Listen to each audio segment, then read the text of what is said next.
Monsieur Hermann Horowitz, lorsque vous avez pris la route pour l'Europe, c'était pour un fameux combat, c'était pour la libération de l'Europe, c'était pour le débarquement, puisque vous en étiez.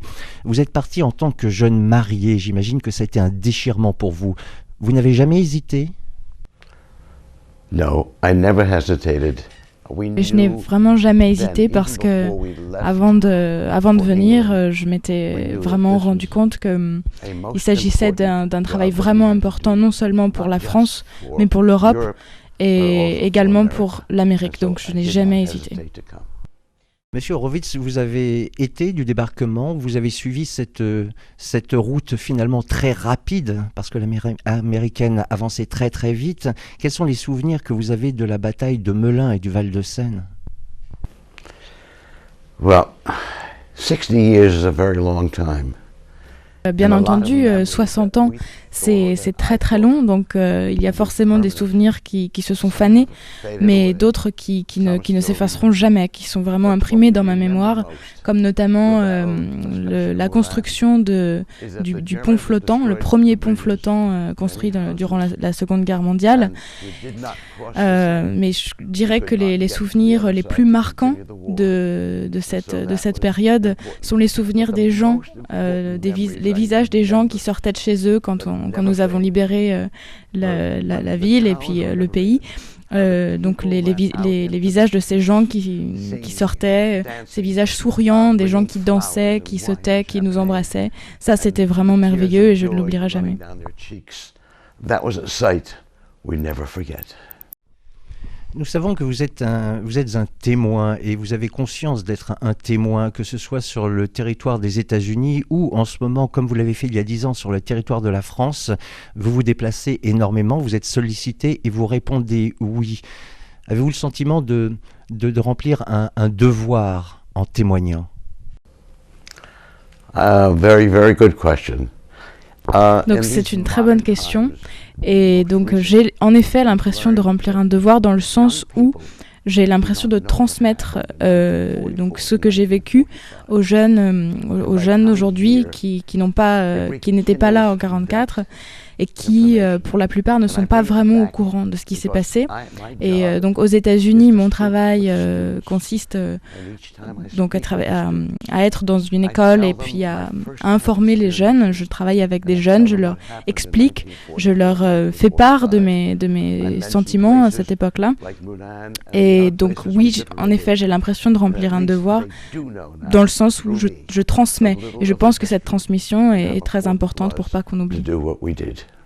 And also,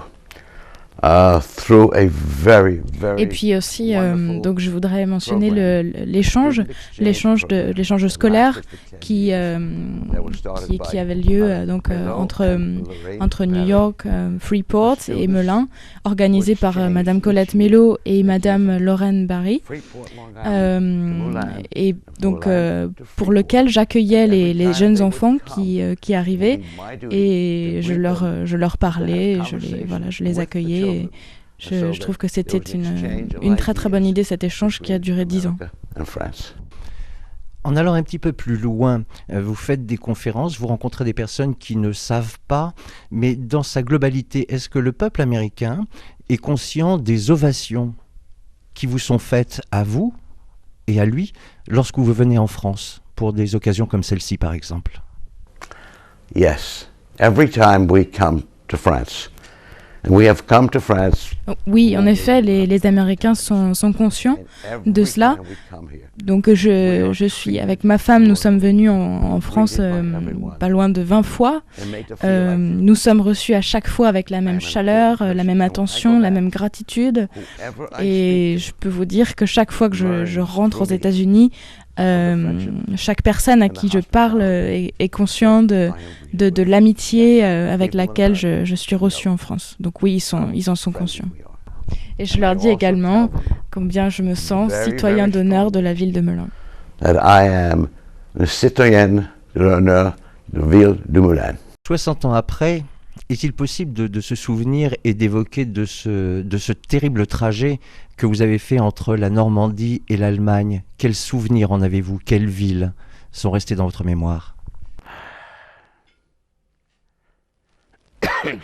Il y en a énormément, mais je vous dirais une chose, c'est que j'essaye en fait de ne pas m'en souvenir. J'essaie d'oublier ces moments tragiques, ces moments terribles qui ont eu lieu, laisser la place en fait aux souvenirs beaucoup plus radieux, notamment par exemple cette petite anecdote d'un tout jeune garçon dont nous venions de libérer le village et qui sortait tout joyeux, pensant nous acclamer avec un drapeau américain et qui s'est trompé de drapeau. Qui agitait en fait le drapeau allemand, mais qui s'en était pas rendu compte. Un des souvenirs terribles aussi que je garde en mémoire est le souvenir de tous ces gens qui, pendant cette bataille, essayaient de fuir avec tout ce qu'ils pouvaient entasser sur leur voiture, tous les véhicules possibles dans la rue, ces gens qui couraient, qui voulaient vraiment s'enfuir, et le contraste entre ce moment et la peine que j'avais à les voir et le moment de la libération, où là on voyait les sourires et la joie qui était sur le visage des gens. Nous avons ici à Hamelin le souvenir de M. Marcel Coulon, qui est un monsieur qui a traversé la Seine à la nage pour venir prévenir votre division de la position des occupants. Avez-vous le souvenir d'action de la population française pour vous aider à nous aider ? Donc oui, bien sûr, j'ai énormément d'exemples de ce genre de choses en mémoire. Marcel Coulon a fait une action vraiment très courageuse, héroïque, en traversant la Seine pour aller voir la position des Allemands et en revenant nous prévenir. C'était une action vraiment héroïque à ce moment-là. Il a risqué sa vie pour venir nous prévenir. C'est un exemple parmi tant d'autres. Je me souviens de ces Français qui cachaient de jeunes enfants juifs, qui les cachaient des nazis, et puis aussi de bien d'autres exemples de Français qui sont venus nous prévenir, on travaillait vraiment ensemble. Pour finir, Hermann Horowitz, vous, personnellement, et tous ceux qui vous accompagnaient, tous ces jeunes Américains qui étaient à vos côtés, aviez-vous peur et aviez-vous le sentiment d'accomplir un devoir ? We were all young boys. Nous étions de très jeunes garçons, et les jeunes garçons n'ont pas peur. Ils ne se rendent pas bien compte du danger et de l'aspect tragique de la guerre, et nous n'avions pas l'impression que nous pouvions mourir. Il y a une expression en anglais qui dit donc avoir des papillons dans l'estomac. Il y a eu vraiment des moments où, par exemple, quand on a aperçu 18 000 hommes de l'armée allemande qui étaient là, nous avons eu en effet très très peur, mais à l'âge que nous avions, ces papillons dont je vous parle se sont vite envolés et l'adrénaline est revenue et nous avions envie de nous battre et nous n'avions vraiment pas peur. Will you be back for the 70th? Oh là là, that is a very good question. C'est une très bonne question. Je dirais une chose, voilà. Moi, j'aimerais beaucoup revenir si ma santé, si la santé de ma femme nous le permettent, et si ma femme me permet de revenir, je reviendrai avec plaisir. Je voudrais revenir. Et c'est possible. Pas encore. Je dis oui. Et merci pour tous.